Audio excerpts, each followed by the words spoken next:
accueillir le maximum de jeunes. Malheureusement, il n'y en a pas beaucoup aujourd'hui, mais comme je dis, on va renouveler l'expérience. La présidente proposait qu'on fasse ça en moule dans les prochains jours.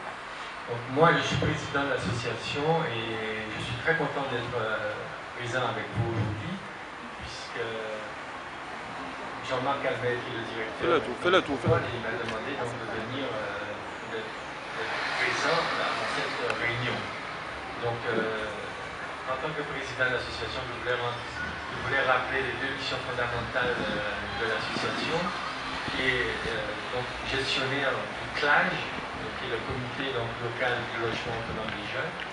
Et je suis très heureux de voir cette réalisation qui a été faite depuis en 2010, parce qu'avec le ministre de la Ville, le maire des Abîmes et le maire de Pointe-à-Pitre, nous avons inauguré cette belle réalisation qui est un ancien hôtel et qui appartient au groupe Accor, qui appartient au groupe Sicoa.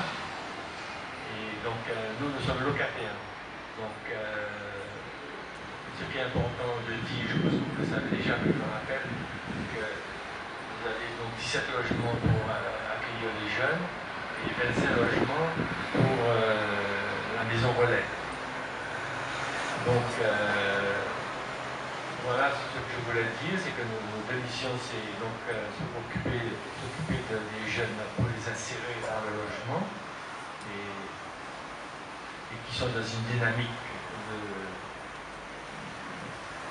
sociale et professionnelle, donc ils ont besoin de travailler et il faut les aider à se loger pour qu'ils n'aient pas ce problème et qu'ils soient plus libres pour pouvoir chercher à travailler. Donc la maison relais, elle a été inaugurée en 2010 et je pense que c'est une belle réussite parce que c'est la première maison relais de la Guadeloupe.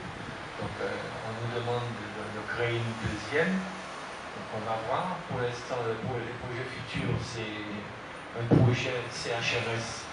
Donc c'est un centre d'hébergement pour la réinsertion sociale des jeunes qui sont en difficulté.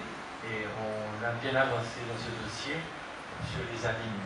Parce qu'on avait demandé à CEMAC de s'occuper de nous donner un terrain. On a l'argent, malheureusement, on n'a pas trouvé le terrain. Et ça va se faire, je pense, en 2014, fin 2015. Voilà. Donc, c'est tout ce que j'avais à dire pour vous présenter un peu l'association. Et je vais passer la parole à la présidente Justine Bénet. Merci.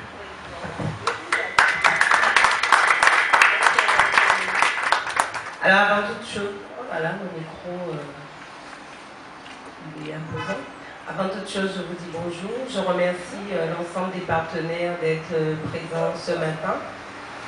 L'idée, en fait, c'était que les jeunes soient aussi présents, mais on se dit, l'essentiel, c'est que l'énergie se diffuse sur l'ensemble des territoires de la Guadeloupe.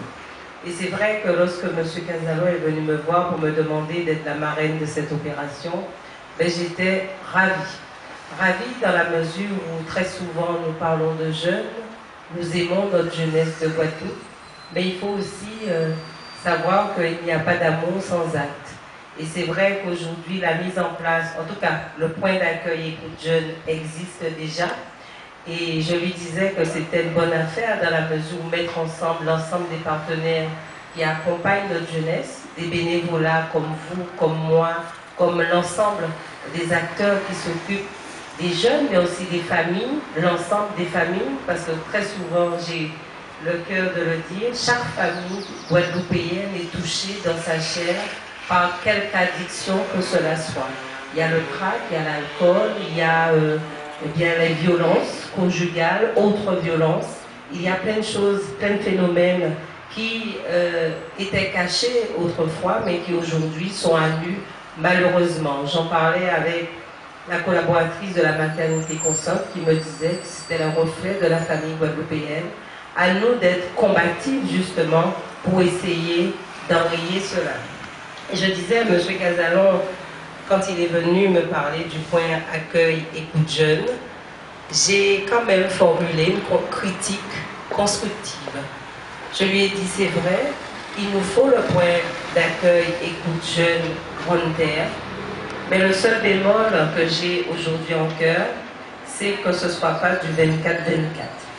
Et je lui ai dit qu'on puisse réfléchir avec l'ensemble des partenaires sur la possibilité qu'il y ait un numéro vert 24-24 à destination des jeunes qui souhaitent discuter, qui souhaitent être écoutés, qui souhaitent être accompagnés, ou même des familles guadeloupéennes. Et je prenais l'exemple de la directrice de l'école de la deuxième chance, ou même mon exemple, où les jeunes de l'école ont très souvent nos coordonnées portables et n'ont pas d'heure pour nous appeler.